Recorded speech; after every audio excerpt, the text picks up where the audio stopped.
Hello and a warm welcome once again to Breathe Sport Live. Delighted to have you with us. Last week, of course, if you were with us, the agenda was football and a review of the season just ending.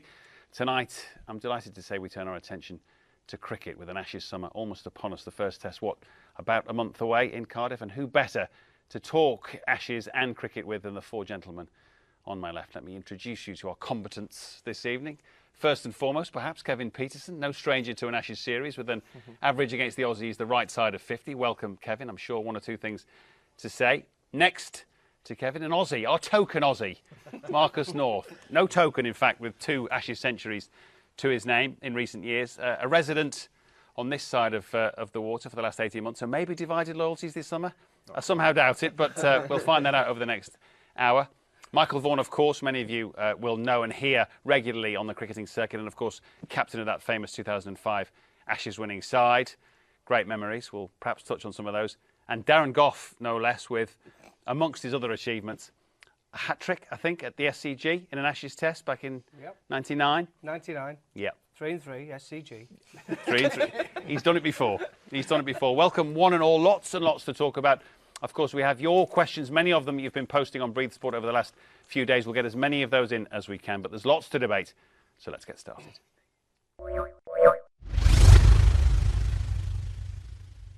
And where better to start than with the news of the day, really, in cricketing terms. Topically, today of all days, Matt Prior's decided to call it a day, perhaps injury and age catching up with the England batsman and wicket keeper. Now, who should I talk to about Matt first?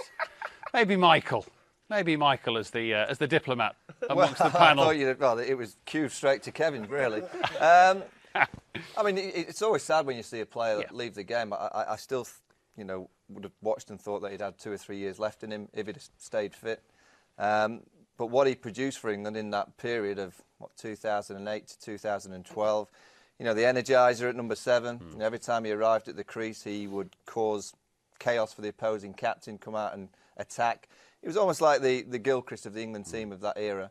And his keeping got better. I remember, I think it was me actually, dropped him in 2007. He dropped something like 12 catches in Gaul on a trip to Sri Lanka. He just couldn't get down to his right, to Ryan Sidebottom's left armers. And there was a time then that he was thinking about quitting wicket-keeping and just becoming a batsman. And then someone had a word in his ear, I think, and said, no, pull your finger out, go and work a bit harder. And with brute French, he arrived back on the international scene about 6 months later and worked as hard as any wicket-keeper for a 3 or 4 year period and produced some real consistently with the gloves as well. So sad to see him go, but he's had a tremendous career. Why is he gone? Do we know? I think the others will know better than me. Was it his injury? Just Achilles injury. Yeah. He said he couldn't get back to his best, and the big cheese has got his cycling team now, hasn't he? So it's perfect for him. He was a fantastic player. I think what you said there, Michael, I mean, he was in era. There's Fozzie and him and Chris Reed. 3. He was probably the worst gloveman of the 3. But what a player he was. I mean, you just got to remember, Matt Prior now is when you realise he averaged over 40, batting at number 7 for a wicket-keeper. We were been crying out for someone to go in at number 7. We used to have Alex Stewart, but he used to bat anyway, but sometimes bat 1, sometimes bat 3, 4, 5, 6 or 7. But with Matt Prior, you knew he was going to go in at number 7, and to average 40, it was what England had been missing. I think that was the final piece in the jigsaw. I know they had success in 2005, but they needed to go on from that then. And I think he fit that bill perfectly, Matt. I think he'll be disappointed, and if he was on here now, he'd be the first one to admit. I thought he'd go on and be an absolutely superb one-day cricketer for England. I thought that was his biggest talent. And he kind of underachieved in that, didn't he, in the one-day game? Never find his tempo. Yeah, I couldn't find my tempo either in one-day cricket. I think I went too hard. In an era now where we're telling everyone to go too hard, I think back in the 10 years ago, you used to be able to give yourself a bit of time. It was a different game. I went too hard, so did Prior. He won 3 Ashes series. 3 Ashes series is a great achievement. So I hope he has success with whatever he does, whether he's on a bike or whether he's behind a mic or whether he's in business. But he's been a really good player. You two have exchanged pleasantries today, haven't you, on social media? I know you've said yourself you had differences, but you've wished him all the best, and I think he's replied in kind, hasn't he? Absolutely, yeah. I found out this evening he did. I was on the golf course all day today.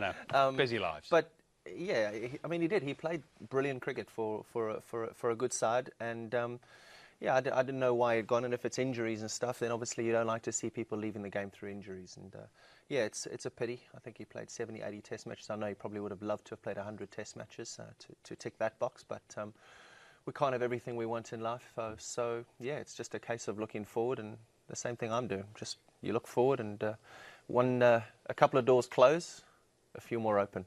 Yeah, good point. We'll get to that. Michael mentions, Marcus, that he was perhaps England's version of Adam Gilchrist. Was that role, do you think, of the wicketkeeper batsman remodelled by Gilly and then perhaps taken up by the likes of Matt? Yeah, look, Gilly was definitely one of those blokes that changed the game for wicketkeepers, made it a lot tougher for them. But from when I played against prior in the Ashes, he was always one that we would focus in the team meeting. He was a guy that had a great ability to counter-attack and played some of his best innings at times when the team needed him. So, yeah, look, he was a guy that was feared, I think, in international cricket at times, coming in at 7. And what Goughy said, a guy that averaged 40 plus, doesn't matter where you bat in Test cricket, is a fine effort.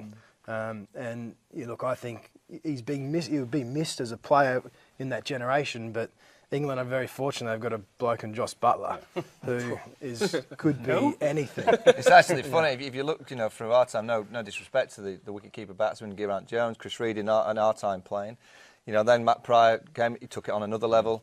I think Butler's going to take it again to a different stage. I really do think in Jos Buttler, England have got a superstar. We're very kind of polite in it, don't want to big him up too much because it might put him under too much pressure. I think he thrives on pressure. Every time he goes to the wicket and the pressure's on, he delivers. He's just got that kind of mentality. Could he be one of them, though, Mike, who might eventually say, do you know something, I don't want to keep anymore, I just want to play as a batsman? Because he's got that enormous talent, whether it be Test cricket, whether it be one-day cricket. Would England get the best out of him if they said, no, just be a batsman, bat 5. Once we have a couple more who drop out at retirement, say Belly goes, KP's not going to get back in now, so we get somebody who comes in at number 5. Would Buttler be better off there? You could bring them Bairstow even in, who's a top-class player, and he's good behind the stumps. Yeah, I think it's going well from at the minute. I don't think they need to change it, but I think with Sam Billings can keep wicket as well. There'll be periods where they might be able to rest someone from the keeping position if it's putting too much strain on the batting. I do see Buttler as a player that could bat anywhere. Probably not open, probably not number 3. But you could certainly use him at 4, 5, 6 and 7 in any of the formats, T20, 50 overs and Test matches, depending on the situation of the game.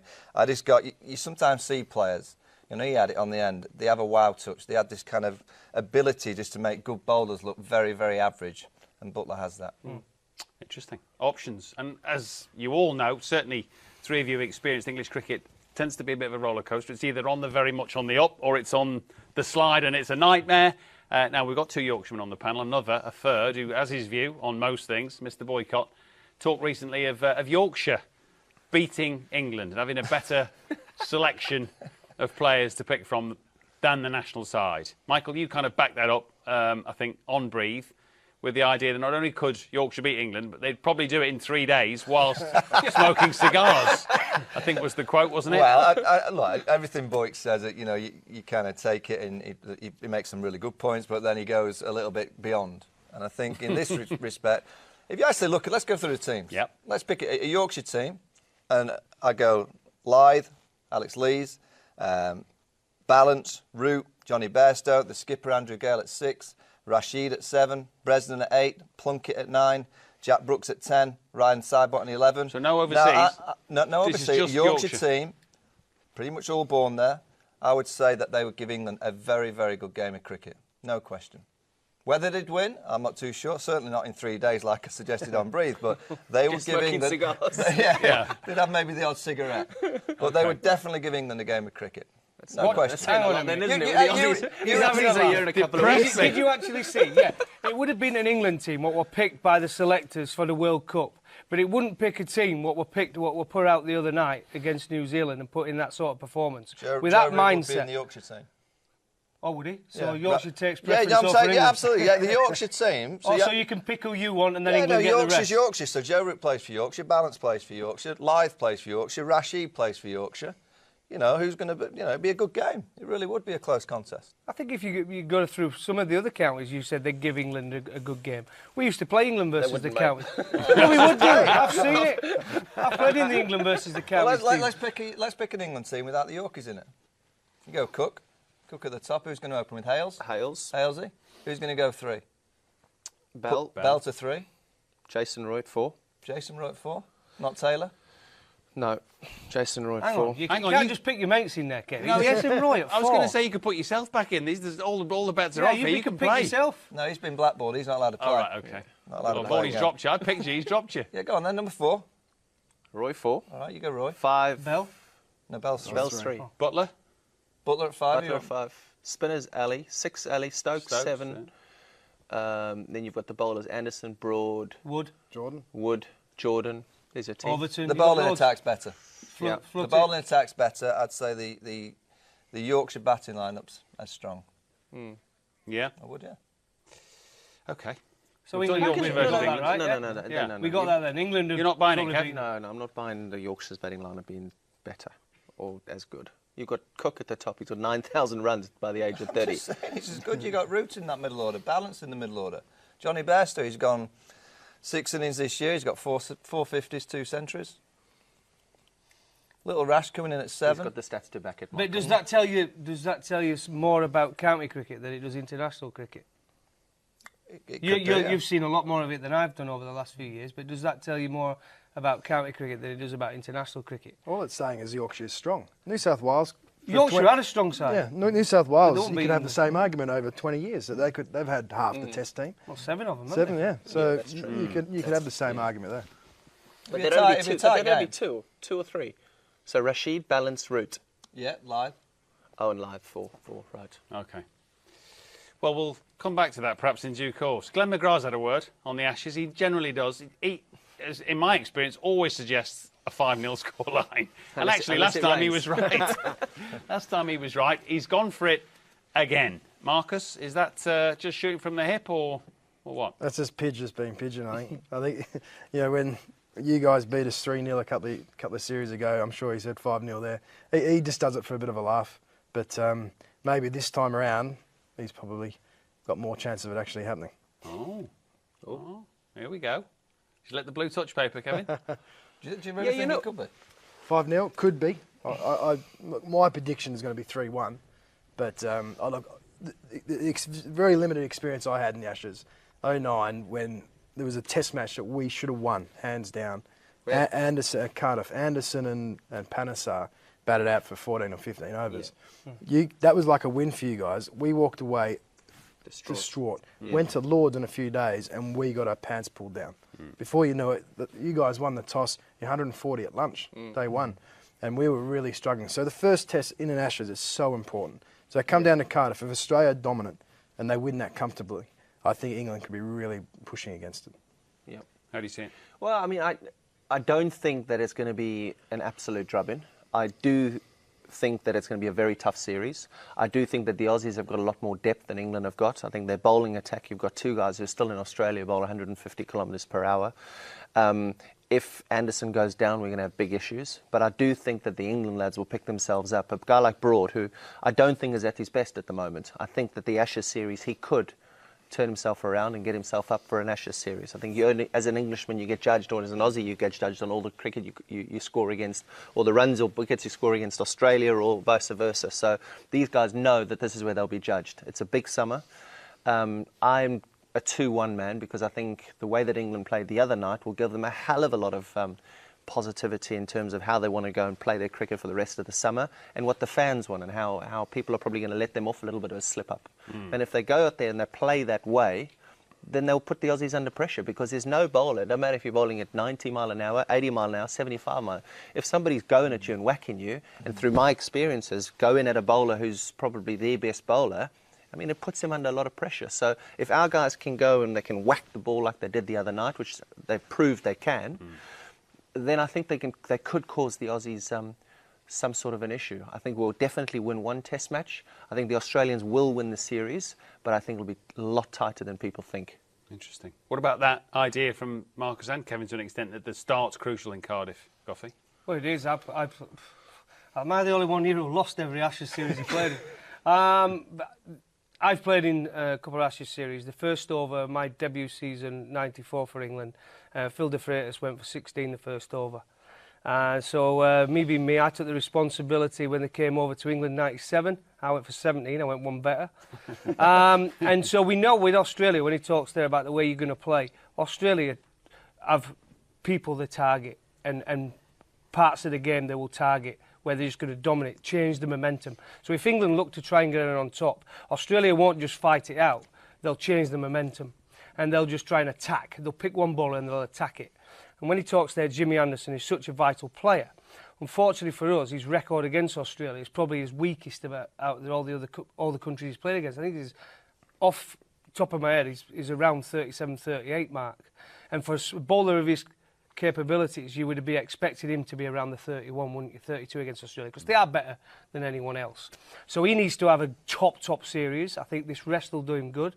Stuart Broad, KP was right. He's not at his best, but I still think he's the big factor for me. If we're going to do well in the Ashes, he's a strike bowler. He gets up for the big games, and he's like all-rounders. Can we still call him an all-rounder? They get up for those big tournaments. You'll have to think Flintoff in 2005 when Vaughan was captain. The one concern I've got is with our bowling, and we'll probably get onto that later, is we've got Wood, who I'm a massive fan of. I really like him. He's quick, he's aggressive, he goes to try and take wickets. You've got Stokes, talent. His batting stands up for itself. Bowling, still got a bit of work to do. Needs to get a bit more control, but he wants wickets. He wants to be in the game all the time. So that's 2 strike bowlers. And then if we pick someone like Rashid as a spinner, another one who wants to be taking wickets, trying to take wickets all the time, we've got 3 bowlers there who could be going at 6 and over, with Broad not at his best. That's my biggest concern, and we're going to have to be careful what sort of bowling lineup we pick going into the Ashes. That's my biggest concern of the whole series. See, I guess what this week, albeit in a different format, Michael, has suddenly given England fans the sense is optimism, obviously, from the nature of the win the other night, and we'll get more clues tomorrow, but the options that perhaps the selectors have that didn't necessarily appear to be there only, a few weeks ago? Yeah, I mean, one-day cricket is different, but I look back to that Test match at Lords, and it's the first time in many, many years that I would walk out the gates every night just proud to have watched the team. Really delighted with the way that they attacked, in tricky situations, 30 for 4 on that first day. Suddenly you got Root and Ben Stokes coming out and playing aggressively. But it wasn't reckless. It was just those 2 players backing their own talent, backing their own eyes and backing their own game plan in their own hands and playing strokes, trying to put the opposing captain under chaos. And I think against a team like Australia, when you bat, you really do have to look at Clarke. You have to look at what he's trying to create. And he'll try and play the bluff card. He'll try and play the 4 slips. He'll put people in funny positions. And the clever and the hard players will go, I'm not bothered about that. I'll whack it past you. Not bothered about those 4 slips. They're there just to watch me play. Those guys that have that mentality to take Australia on that way, I think will have a huge amount of success. The bowlers, when they get the ball in hand, I agree with Goughy, they'll travel. When you're playing the likes of Clarke, Smith, Warner, Haddon coming at 7, they will attack. So they're going to take you for runs. So what the captain has to think is, right, all right, we might go for runs. We might block up the odd boundary scoring shot. So Warner, he's going to crack you through the offside. Put a man out. But also have 5, 6 catches. Don't be worried about that boundary. Stick a man out there and just say, right, we'll have 5 or 6 catches. Bowl your best ball as many times as you possibly can. Your best ball to Warner's on and around off stump, full of length. If he drives you a few times, you just stick your hand up as a bowler and as a team go, well played. But on the English conditions, the odd ball will nip, he'll keep driving, you'll get a chance. And it always comes down to, when you look at Ashes series, I don't think it'll be 5 now. I just don't think it's possible in England. You look back to the 90s when the Aussies were probably at their best. They never beat England 5-0. No. 2000s early when they were at their best. They never beat England 5-0 in English conditions.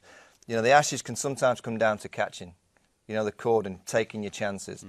And the series against New Zealand, it was a real concern to me because the cordon's not right. It isn't right. It's a bit tight because they're protecting each other. The best cordon's spread out, and I'm the worst catcher, certainly in this sport and probably in English cricket. But I can see a good cordon when I see one. And the Aussies are very good. They spread, and they just go for the. Is that about trust? It's trust, and also if you're hiding people, they all leave it to each other, and then they kind of don't want to go for the ball because they're scared of dropping it.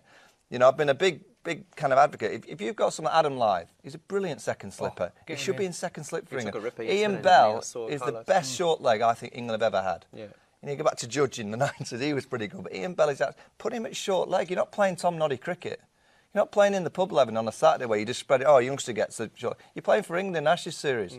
Ian Bell should be at short leg. Adam Lyth should be at second slip. It doesn't work that way, though. But it has to. If England want to be successful. Why doesn't it work that way? It just doesn't. There's just a seniority in every single side that you go and play for, and you know that Lyth has been chucked under the helmet there.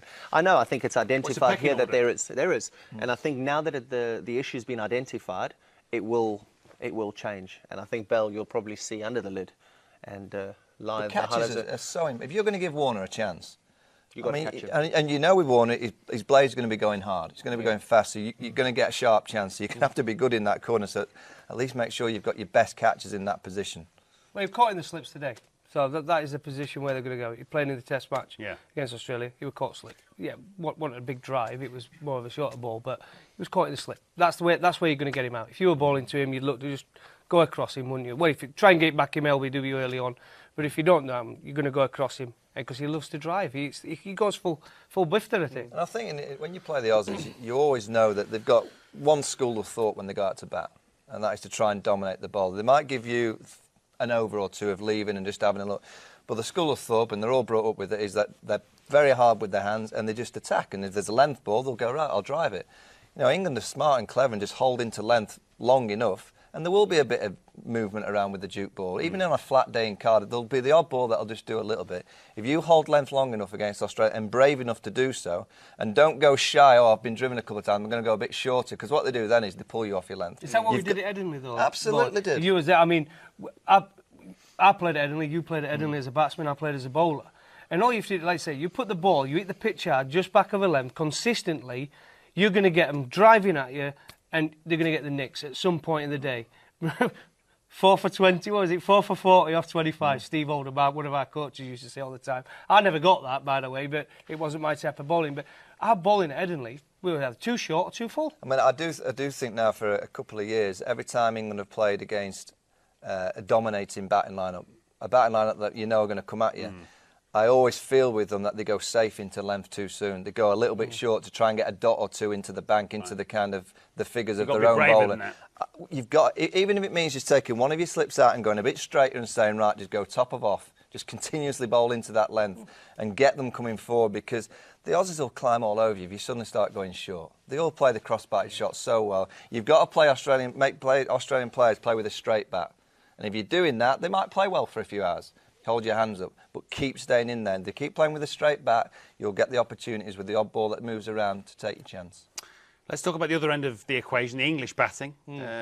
Alistair Cook's had, in a different way, equally tumultuous couple of months to yourself, but you've talked on Breathe about him having the chance to possibly surpass even Sachin Tendulkar's all-time Test run record. So you obviously feel he's still got an awful lot to offer. Absolutely right. I mean, I said it on Breathe that you're not a clown if you're sitting at 9,000 Test runs and you're 30 years of age. I mean, he can bat and bat and bat for as long as he can. His back's obviously an issue. I know that his back's an issue. So, I mean, he can go on and just score as many. I mean, if he bats to 35 or 36 years of age, which he should do, he's a very, very fit guy. His back obviously is a little issue there. Goodness, what, you're scoring 1,000 runs a year. How many Test matches? You're scoring 12, 15 Test matches the guys are playing a year. Scoring 1,000 runs. I mean, he's up to 15,000 there already. And Sachin's where? Sachin's 15,500. So, I mean, that's at the age of 35, 36, 37, 38. I mean, Sachin played till he was 40. So I don't think it was a daft comment. I know a lot of people didn't think it was a wise comment because it was Sachin.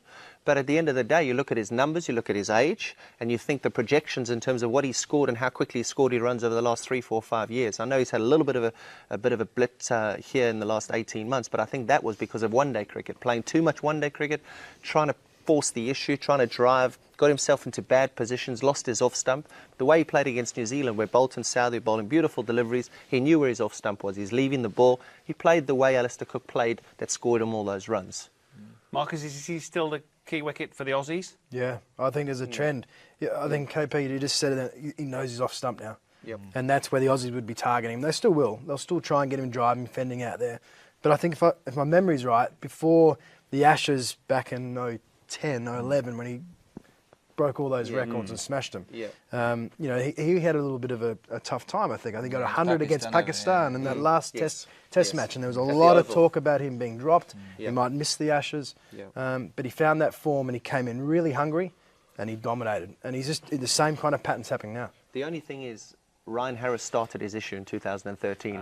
Darren Lehman, Michael Clarke and Ryan Harris put together a plan, and it was incredibly successful, and it hurt him for 18 months. That could be his issue this summer.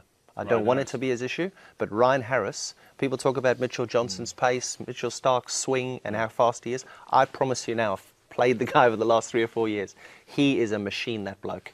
He is one of the best bowlers I've ever faced. Is he going to be right for the Aussies? I don't think he's involved in this Test match. Is His he? wife's they're having a baby now, Okay. middle of June. Wrapping him in cotton wool. And Right. They know how important he is. But you know, if you look back to 10-11 when he scored over he wasn't in the one-day team. And then he started off in the one-day team. He did pretty well. You opened the batting with him in Abu Dhabi, Dubai, and scored some nice runs. He had a good time. And then he almost tried to prove to everyone that he was a really good one-day player. And he went chasing the balls on channel, and that right foot was going too far over. And then all of a sudden he went back to the Test game. And it's so difficult for the lads these days who don't have a natural kind of technique that will work in the Test format in the 2020s and the 50s. When you play a different way in the formats, then it's your mind goes all over the place. And it's very difficult. So he had to change his technique to try and accommodate himself in the 50-over team, and that really screwed him up in Test cricket because that ball that was coming back was his issue. And then all of a sudden that ball on 4th and 5th stump, because that foot was too far ahead, he was playing with half a bat. And now he's not playing one-day cricket. It's not the silliest thing in the world to think that he could surpass Sachin Tendulkar. He's 30 years of age. 30 years old, and he's playing in the last 5 matches in the West Indies and against New Zealand as well as I've ever seen him play. Really? I mean, the New Zealand attack's quality, and it was swinging around. It wasn't going straight for that many deliveries. It was always something in the air. And I always look at Alistair and think, if he can play a solid forward defensive on-off stump to a ball early in his innings, to a Southie or a Bolt, his balance is excellent, his movement's terrific, and he did it so consistently. So his technique was looking after the best balls. If he takes that into the Ashes, what the Ashes brings is mental, though, strain. As a captain opening the batting in the big Ashes series, Cardiff is so big for him because if the team don't have a good time in Cardiff and he doesn't have a good time, everything builds up and it's very difficult to drag it back as a skipper. So he has to start well and the team have to start well. Conversely, obviously, if it goes well as a batter, as a captain, it gets easier, doesn't it? Yeah. But that's what I'm saying. I think he is a top player, Alistair Cook. I've known him since he was 15. I saw him at Essex. Fantastic player. Same player now as he was then. His technique then was probably better than it has been that last 18 months until you've seen him getting runs of late. His big test, the ball's going to be coming down 10 miles an hour quicker, and these guys are accurate. You just mentioned Harris and Stark. They don't bowl many bad balls. Johnson's the only one what might give you a few early on. But I just don't know with Alistair whether he'll survive another bad series. He's had that bad run 18 months, and now he's been done really well in the West Indies and against New Zealand. As you're saying, the captain is only as good as his team, really. And if he doesn't get off to a good start, and England don't, I can tell you now what will happen. The media will be straight on Alistair Cook's back again. He has to score runs this summer. His difficulty will be he'll lose the captaincy. Yeah. Whether it's this summer, if it goes wrong. If it goes right, he might lose it. He might go, that's me done. Yeah. So it'll be whether he can mentally play as a player. Yeah. Once you've been the captain for 4 or 5 years, can he go back then and just be one of the lads and play? Some people find it very easy. Nasser struggled with it.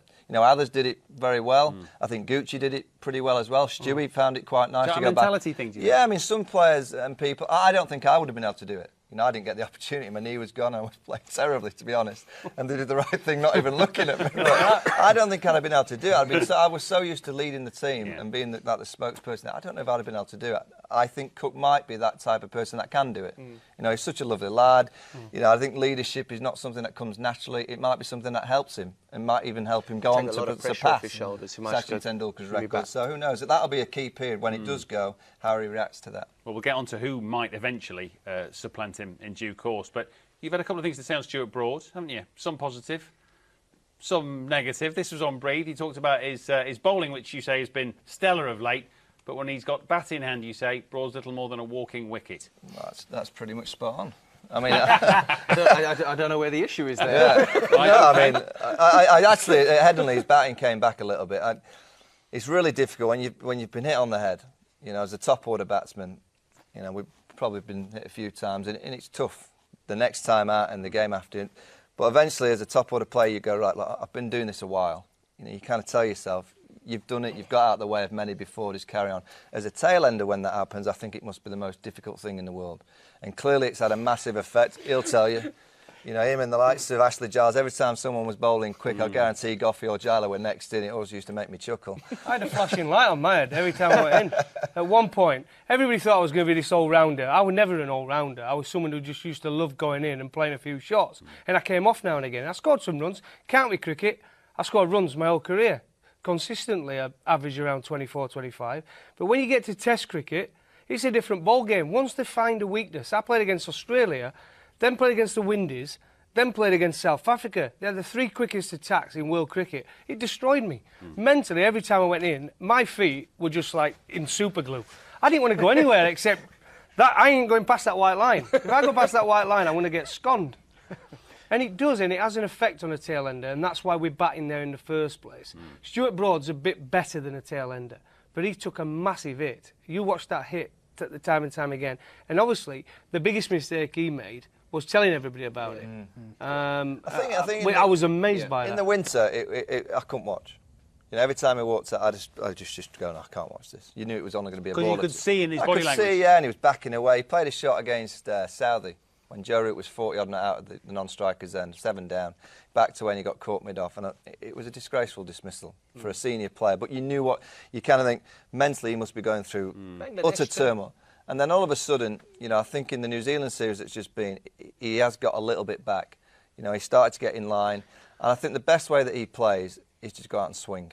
I just think he plays better himself when he's just swinging at the ball. As long as he's in a good position in terms of the alignment, and he was against New Zealand, particularly at Headingley, he played 2 really good innings, took them on, you know, got under a few short balls. As soon as it was on 4, so he just swung his arms at the ball and flayed it over the offside. I think, because he's going to be batting down at 9, you know, potentially 10, you just don't know where they're going to go with the team. I think his best form of attack is just to go out and flay the ball. If he tries to play technically and, you know, try and get in behind all the time, I don't think it's going to have much effect. I think he's that type of player. He's got to take the game. Well, Barbados, I was in Barbados and watched him there. That was frightening to watch. He was just terrible. He looked worse than Tuffers did when he batted at 11, and that's saying something. But how does he get himself mentally right? He knows against Australia, you guy the batsman, how does he mentally get himself right? Because he knows he's going to get absolutely peppered by bowlers what are a lot quicker than the West Indies bowlers were, and New Zealand. I feel sorry for him at the moment because you've got guys who are going to turn up here in 3 or 4 weeks' time who bowl 95 miles an hour. And verbally, they're going to get into him straight away. I mean, he's going to get absolutely hammered. And that's something that really worries me. It worries me a hell of a lot. And it makes me question his selection on the side. I would say, if he's looking, you know, forget the pace, but if his mindset is right, I'm looking to score, at least you know he's staring at the ball. Because you're looking to hit the ball. If he's going out thinking, I'm going to duck and weave, I'm going to get... There's a little bit of you that'll take... He will be though, Mike. As a tail ender now, what he is, he'll be thinking exactly what I would have been thinking. Right, I'm just going to keep my eye on this ball because they're going to bowl at my head. But he played well against the Kiwis. He got a little bit back. Mate, this is Tim Southey, Bolt and Henry. It's not Stark, Johnson, Harris. They're bowling 95 miles an hour. You know it's different. Absolutely, but his mindset has to be to attack. His mindset can't be to defend the ball. It's see ball, hit ball. If you don't see the ball, you can't hit the ball. There's going to be a difference between attacking, Warnie, and bricking it and backing away because it's going to be such a battle, you know, these 2 teams. And if every time England go out, it's going to be a distraction for the England batting lineup and the team. If he goes out there and he's a walking wicket and he's showing no courage, no fight to get behind those Aussie bowlers, they are going to love that. I think he'll get in line. I really do. I don't think he'll be backing away. I think he's worked something out. I think he's worked hard with fight. I don't think he will back away. I think his odds might go all over the place. He'll have to nail his feet to crease because I think he will. I think mentally he's shot when he's going to bat. Like I said, when you play against Australia and you had Brett Lee at one end and Glenn McGrath, I used to sit on my bat handle and say, I'll face McGrath all day. He might be the best bowler in the world and get 500 test wickets or whatever he got. Right. But I'll bat against him all day because he's not going to hit me on the head. Brett Lee... He'll give me 4 balls, but he could knock my lights out. Right, all right, let's go 5 test matches. Will he get over 100 runs? I reckon he'll get over 100 runs. I think so. I think number 11 will get over 100 runs. I think Jimmy will get over 100 runs. No chance. No chance. Yeah. 10 innings as they'll have. Yeah. Will he get over 100? Jimmy will get a 30 in the Ashes series. He'll get a 30 plus I in the Ashes reckon Brody will get over 100 runs. Well, I do. I reckon he'll get over 100 runs. Do we need more than that off him? 5 tests? It's not a lot of runs. Depends whether he gets picked. 100 runs. Which is, in some debate, we'll get to that, but I assume, for a start, that Jimmy Anderson will be picked if fit and firing. Darren, obviously, let's get a bowler's view on Jimmy and just how important he is. He's the best new ball bowler I've ever seen. Ever seen. Is he? Michael agrees. Any country? Who I've seen live, the best new ball bowler I have ever seen. And I'll tell you why. When he bowls with a new ball in his hand, having done it myself, how hard it is to run in that first through balls and put it on a line, perfect line and length, swinging in to a left-hander. And then he decides, second ball, I'm just going to see what it looks like going the other way and be so accurate, get the length right, get the line right with very little change in action. I've got videos of him. I shouldn't be saying this because I look like I'm a bit of a creep. But I've watched him and I've had his wrist and I've watched him do it in his outswinger and his inswinger. I'm telling you, you can hardly pick any difference in that. To do that is an amazing natural skill. It is. I used to try and bowl it, and I made it dear Al for me. It was so obvious, and I used to think I'd got a good in-swinger. But watching Jimmy bowl, it's just a different ball game. Pollock and McGrath are different bowlers. They back of a length, they hit the seam. Jimmy Anderson is a. So you reckon he's better than Marshall? Well, Marshall were pretty good, but Marshall was Marshall's one of my heroes. But Jimmy Anderson, I would say, is more accurate, and the change in action is very little. Malcolm Marshall was quality. Now, if Jimmy would have been bowling in the 70s and 80s, Jimmy would have been my sporting hero. So that's very hard to compare, that big a gap in age. What I'm talking about is the people I played against. Wasim Akram were pretty good, but he'd give you 4 balls, loads of 4 balls with a new ball. He were better with the old ball. Waqar Younis were brilliant. He were better with the old ball. England were 100 for none every test match, and then they were 130 all out when them 2 bowled. Glenn McGrath, there were Craig McDermott. There's all these guys who were all quality. Sean Pollock, Alan Donald. But Jimmy Anderson is so accurate with that new ball and very little change. This last 4 years, he has been unbelievable. There's no one can lace his boots with a new ball. One thing that he said there, which is on key, is the ability to swing the ball both ways without too much of a difference in his action. I've faced him in the nets over the last 10 years. And when he's got a new ball in the nets, I promise you it is that difficult to face. Really? Because I'm a ball watcher. I only watch the ball. And it's so hard. Him and Zahir Khan, when Zahir Khan bowls his reverse swing, he runs in all the way and he covers the ball all the way. He doesn't give you any look at the ball until he's basically behind. And it's too late. Then you're playing a guessing game. Jimmy's exactly the same with the new ball. You don't get that much of a view. And that's what makes him so special. He's going to be such a key because Rogers hasn't played the last 2 tests, so they've had Marshall at the top. Warner's missed out against the West Indies. He's got 1 more innings. If they can get it to swing, the ball doesn't swing in Australia, domestic cricket, or in Test match cricket. Kookaburras don't swing. Swings a little bit. If you get conditions where it swings in England, the Aussie batters will struggle. And especially with their technique, they like Steve Smith talking. And Clark. Steve Smith is a great batsman over the last 18 months. Now, I watched him closely in the World Cup.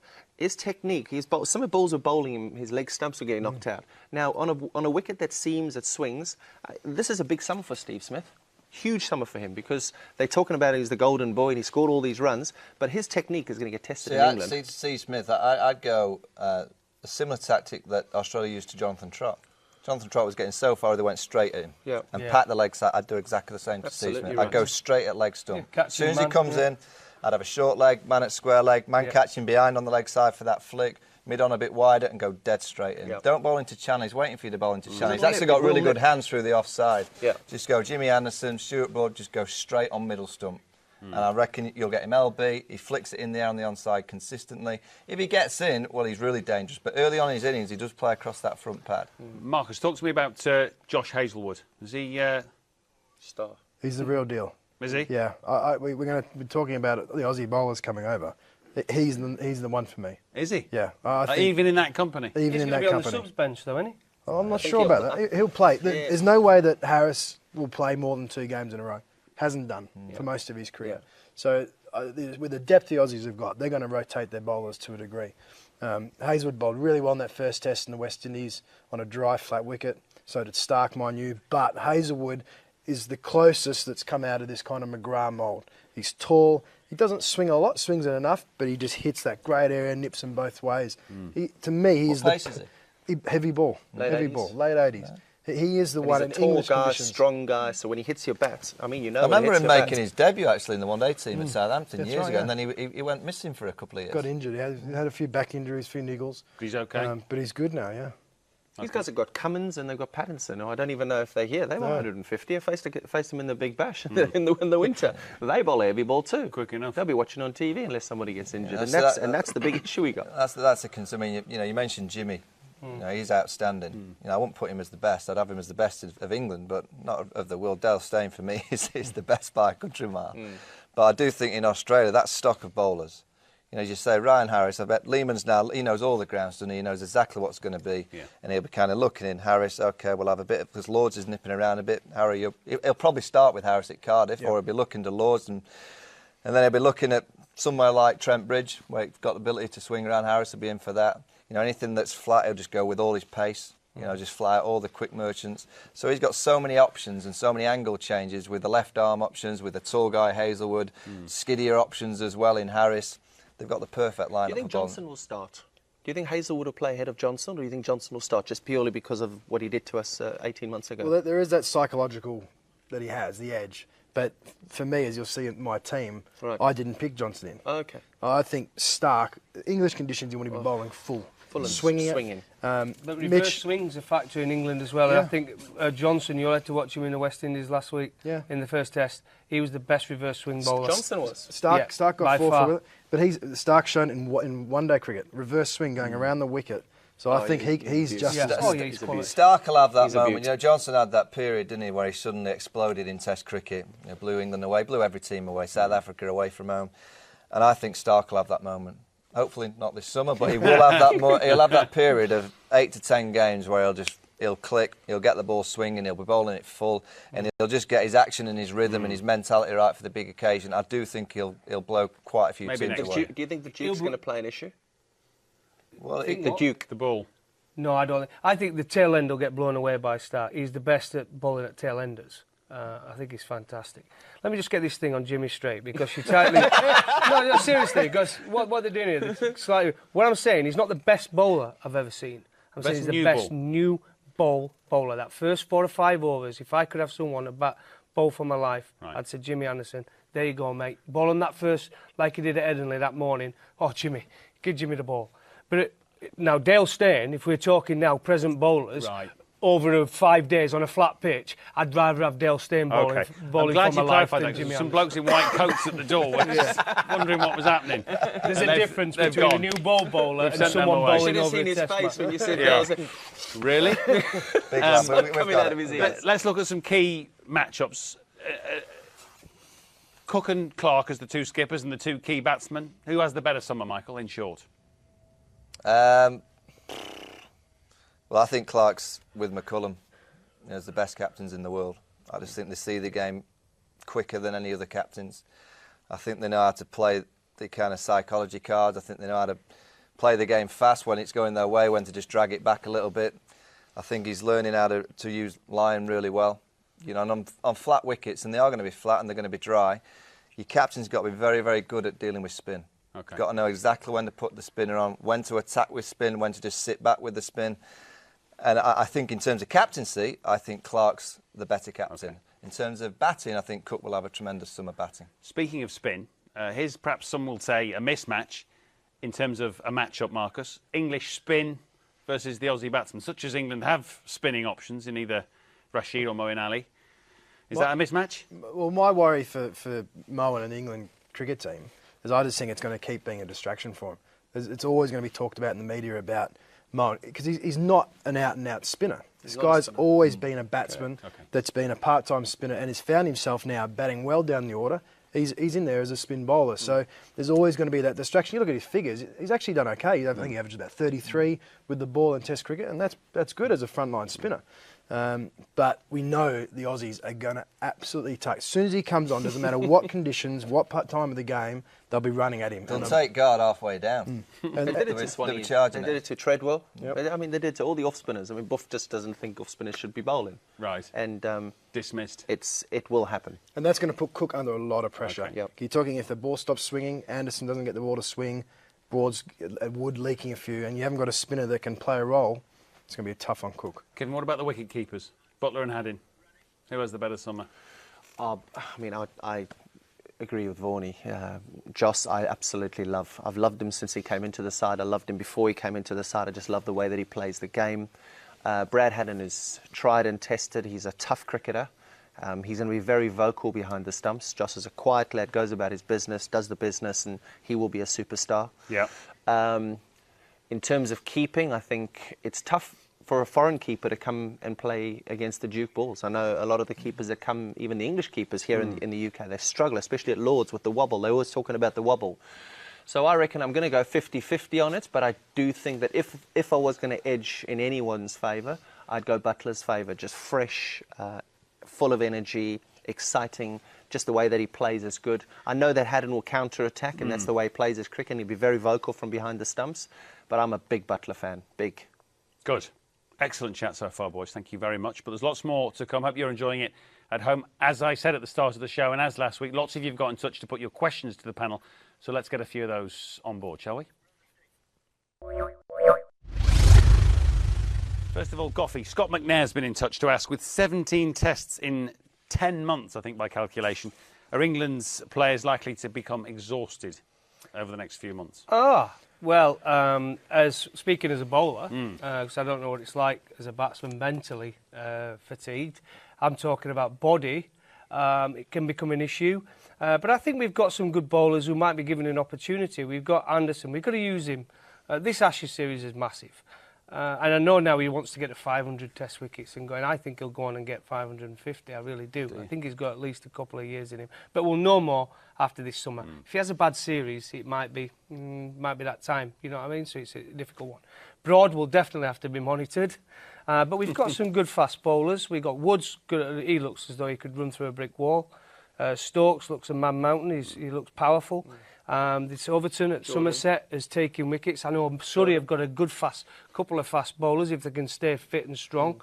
So they might need to rotate in order to I think maintain. and there's Footy at Derby, you only have to look at the wickets he takes. At some point, he's got to get recognition at the highest level. We've got plenty of fast bowlers. It might come down to if England can find a spinner to hold an end. Right. And that's away from the quick. Because because if you've got a spinner that bowls your overs, the seamers don't have to bowl as many. Right. Yeah. Now, if the spinner's being smashed out the park or not being able to hold an end, not bowling the overs that he should, the likes of Anderson, Broad and co are going to have to bowl probably 20% more than they would do in every game, and that certainly will take it. Who's your spinner then? Who's your spinner? Who's your spinner for this test? Rashid. Yeah. I'll definitely go Rashid. Right, so you're all going for a spinner who could go around the park. So what you've just said, all of you there, but we need to keep it tight because Wood and Stokes could go around the park. We're now picking a leggy who could go around the park. We said there'll be an issue on the fast bowlers if the spinner goes and I think he will, so I'm going Batty. Yeah. Who? Okay. Gareth Batty. We'll He's come the best back to spinner. that. You speak to coaches, the best spinner in the country by a mile. You've got Joe Root and Adam Lyth. They can hold an end. As your Rooty bowled as well You as can't bowl him down Marinelli. an hill. I mean, he's holding an end. That'd be like bowling you in a He's test holding- match for look, 25 I'm telling you, overs. they haven't got an off spinner that is quality just at the minute. Gareth Batty, the best one in the country by a mile. Nah. I love him to bits. It's He's an a good interesting lad. point, but we need to get some more questions. Sorry. Rahul wonders, Vaughan, whether you could promote Root to 3 and Balance to 4. You should have your best batsman, he wonders, at 3, a la Ponting, Dravid, etc. Yeah, I wouldn't move Root. No. I'd move Bell. Move Bell. I'd move Bell. I think Bell's at that stage now, and he's a wonderful player, but he's the most frustrating player to watch because he loses his mind too quickly. For such a good player, you know, his actual movements are always the same, but his mind thinks differently. Okay. You know, he always seems to get out, when he's out of nick, to the trap. You know, he has a 4 slip cord and little outswingers, and he'll just dash it one. You know, the trap's been set, leg slip's been put on the off spinner, trap's been set, he flicks it straight in the hand. So mentally, you know, he is fragile, Ian Bell, and I just think he's played 100 test matches. The best way to say to him, right, come on, come back with us, we trust you, get to number 3, put Balance to 4. Should have been batting there for the last 2-3 years, Belly. Okay. Yeah. Tej Takarkev asks whether those fine, upstanding gentlemen at the ECB should not look closer at Ravi Bopara. In the test side? Shorter format, I beg your pardon, shorter Oh, format. in the shorter format, Yeah. I'm a big Ravi fan. Yeah. I mean, you don't get picked in the IPL if you're a rubbish player too. And he was one of the players who actually performed really well. I think he might have played more games than the captain of the ODI side. He brings batting, he brings bowling. He's been one of these players that just hasn't been trusted in the positions for long enough under whichever coach he's played. They've gone from opening the batting 3, 4, 5, 6, 7, bowling one game, not bowling another game. Told he's not playing in a series against India last year because he wasn't doing enough when he was the best over the last 18 months in terms of all-rounders numbers. He then plays the whole winter and it got dropped the night before the game against Australia. I mean, who makes these decisions? I don't know. Just ridiculous management. And a guy like that, all he needs is an arm around his shoulder, said, right, Ravi, you're going to play now for the next 12 months and I want you to deliver match-winning performances. He'll win matches and he can still win matches for England. Ridiculous management. Pete Stuffins has been in touch, Marcus, to ask, is aggression the key to beating the Aussies, head to head? Well, I think we've seen that in world cricket now. Everyone's being aggressive. New Zealand has captured the world of cricket through the World Cup, the way they've played, the way they've come here in the summer. I mean, for the warm-up test matches before in Ashes, it used to be, I would say this respectfully, not a token, but you'd play a couple of tests and then you get to the real deal. Yeah. And that first test match, I think, captured the public in England again. You know, everyone was like turning on the TV, talking about Test cricket, talking about the way how well England played and how New Zealand have come. The anticipation for New Zealand to come was fantastic, and I think both teams you'll see it in the Ashes again. The Kiwis, I suppose almost uniquely at the moment, said we don't sledge, we don't do any of that. That's not what we're going to do. So with that in mind, there's a question from Stuart Drysdale. Where are the parameters of sledging? Are there any? Should there be anything that's off limits, Goughy? I think it's very hard when you're telling a bowler to run in, when the frustration counts, especially some batsmen are scoring at 5 and 6 and over. If you beat him or you make him look silly on one delivery, you're going to try and come back because you're trying to change that momentum I keep talking about, whether you're batting or bowling. You're trying to get on top of that batsman. And sometimes you might say something you probably regret. But I would never really, I would say, called a sledger. I tried to be more funny with the odd comment here and there. Swami, some people would call it, but I hated abusing a batsman. I very rarely did it. I got abused on a few occasions, but my side of humour is Steve Waugh to me would always say I was a champagne player on a beer budget. But I used to like that. I thought it was a brilliant line. But that to me made me laugh. It made me feel relaxed at the crease, him sledging me like that. You know what I mean? I reckon we've just seen 2 test matches as how we'd all love the game to be played. Yeah. It was great cricket, it was aggressive cricket, both teams having a pop, both teams trying to attack. I didn't see one confrontation. I think there will be sledging in the series because as soon as this lot arrive. Yeah, the Australians sledged. I mean, the New Zealanders were taken to town in that World Cup final. They were. I mean, they went at them from the moment that game started, and that's a tactic that they'll probably use here. The only issue for me is I like sledge, and I think it's magnificent. We had that spell where Wahab Riaz was bowling to Shane Watson in Adelaide in the World Cup now. One of the most incredible half an hour of bowling, where Wahab was, as a fast bowler in Australia, against Australia. I've never seen it before, where a guy's literally all over an Aussie. And Wahab was saying things, but Damasino, or whoever I think it was Damasino, really got involved too early in that. And, I mean, the whole crowd just wanted to see that really unfold and wanted to see batters, bowlers going at each other. There was that drop catch. I mean, everybody sitting in the commentary box watching the game, everybody was on the game of cricket. And I think that brings a lot to the game. So, I mean, it's cool to play a nice series against people who are your mates and stuff, but I also watch to see a little confrontation. I want Johnson to go at whoever live. I want him to go at him.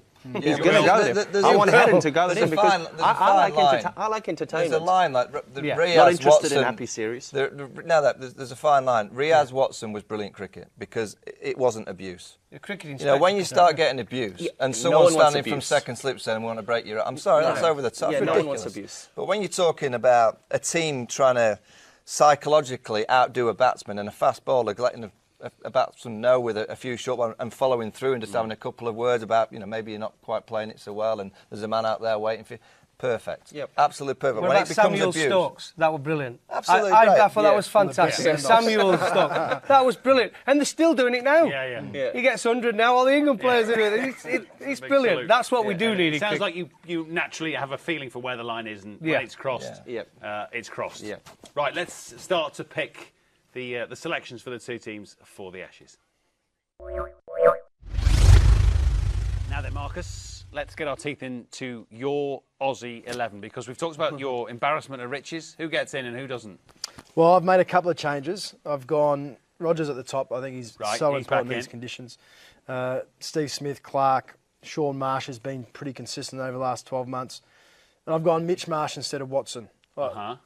Mitch has had a few interesting injury issues over the last couple of years, but I feel he bowls better. He's a better bowling option for the Australian side.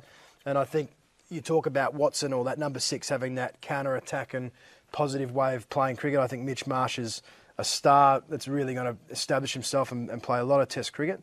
Haddon, Harris, obviously quality. Lyon has established himself. And I've gone Johnson out, Hazelwood in. Big call. Yep. Cool. Wait a minute. No Adam Voges? What Voges? Yeah. Well, he's played one test. I think the incumbent is Sean Marsh. He's played very well. He hasn't played badly over 12 months after re-establishing himself. So if it's me, he's put that year of work in. Adam Voges is a great player. But that's the luxury. We've got those bowlers of depth we're talking about. And we've got Adam Voges to come in if required. I hope you pick that team. I know. I bet the England out there watching Mitchell Johnson. Yeah. Yeah. Hey, the flags that we have. Oh, you're the selector. The bunting. More bunting for the English. Goffy, let's have a look at yours. He's turned. Is that Newcastle Air? Goffy, let's have a look at your England team. Oh, dear. Goffer selector. Yeah. Now, Yep, I've got Alistair Cook. I think it speaks for itself. Yeah. Adam Live, you can't drop someone. I think it was terrific innings up at Headingley. I'm bringing in Alex Hales. I like the way he goes about his cricket. Gives us a bit of aggression as well around that area. Ian Bell, Joe Root, don't matter. I mean, that could change around the order and which number they're batting. Ben Stokes showed great promise at number 6. I like him, an aggressive cricketer. Is exactly what we needed. With Jos Buttler there, could take the game away from the opposition, batting at 7. Stuart Broad might be a bit high for him, but let's back him, number 8. You just said he's not going to go. Will you put him in at 8? Mark Wood, Gareth Batty and James Anderson. I believe you've got 7 batsmen there who will all get runs. Shouldn't matter what bowlers, but you don't start picking a bowling lineup just because they can bat against Australia. Got World Player of the Year 2 Test matches ago. Yeah. 2 bad games. My choice. I'm a selector. It's my turn. Well, let's wait till we get your team. I'm going for some fresh. I'm going Hales in at number 3. Balance to go with Live, Cook and Balance are the top 3. All left-handers. Didn't fancy it. I went for a change. Went someone who might be able to up the tempo, and that's why I've gone for Hales. He's in form, and I really like the way he goes about his cricket. I hope Gareth Batty's watching. He'll be delighted. I know. Yeah, He's a terrific player. He's a terrific take him away player. from Surrey. He's done a great job with He's the boys. a terrific player. Okay, let's have a look at your 11. Yep, I've got a few in there. A couple of changes. Obviously, Cookie, Live, Bell, Roy. I've gone in. I've dropped Balance out the side. I've taken Balance out because I just haven't been impressed with the way that he's played his cricket over the last 6 months. And he might have got this World Player of the Year award, but just at number 3, you cannot have a number 3 who doesn't get his right foot outside the popping crease. You just cannot have that. And the quality of bowlers that the Australians are going to bring to the country in the next couple of weeks, you can't have that. You need somebody like Bell, 110 test matches, being positive, driving, pulling, cutting, played beautifully against him a few years ago. Jason Roy's a positive player. Jason Roy's a guy who can go out there and whack the ball. Jason Roy, Alex Hales, I'm not too fussed. Roy's my buddy. Roy gets the nod. Root, obviously, Star. Stokes, another Star. Star was born in Perth, and he hasn't been treated well. I just hope over the next 12 months, 14 months, whenever it is, he just gets given the go-ahead. Jos, superstar. Adil, definitely for Rashid, for Moen, purely because he's a leg spinner. Takes the ball away from the bat, bowls are googly, he can't place it, and I think an off-spinner the Aussies are just going to nail. I've dropped Broad because I don't think Broad's at his best. I don't think Broad can bat at the moment. What you were saying at the start of the show, that for England to be successful, Broad has to be successful. Yeah, I did say that. But he's not in your team. How can he be successful? He's not no, in but your at the team. moment he's not. He's not. He's not playing good cricket at the moment, and I don't think that he warrants a place in that side. He can't. And what Jordan brings to the party too is a second slip or a third slip. We've been suffering with our catches over the last series and a bit. We're not that good where we can pick a bowler just because he's good at slip. Well, he's a bowler. He bowls late 80s. He bats.